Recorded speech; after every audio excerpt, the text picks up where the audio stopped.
Sobrang init. Nagubad na ako. Kasi kagagaling ko lang ng online class. Inantay ko pa talaga 10:30.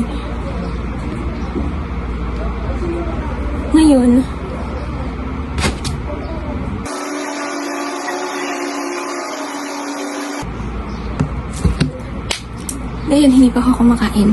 Ano oras na? Time check. 10:40. 10:40 na. Tapos kaya ako nagdamit kasi may online class. So, syempre, alam mo namang ganito tayo umatento, dito tayo masita.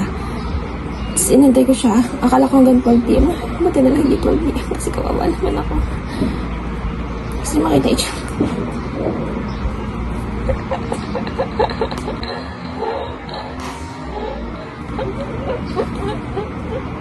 Ayun, kakain ako.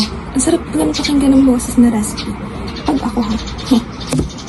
Kakain ako, pero tapos ko na yung tube ko. Kasi, kita ko sa labas. Kuya, hindi ko na ako nagugubad. Nagdadamit na ako.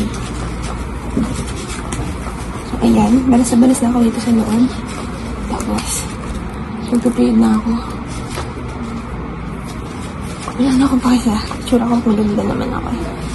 Kasi pag ganitong lagay ba, alam niyo yun, pag ganitong gutom na ako, tapos ang init, wala pa kasi tsura ko kasi makalabas ako dito.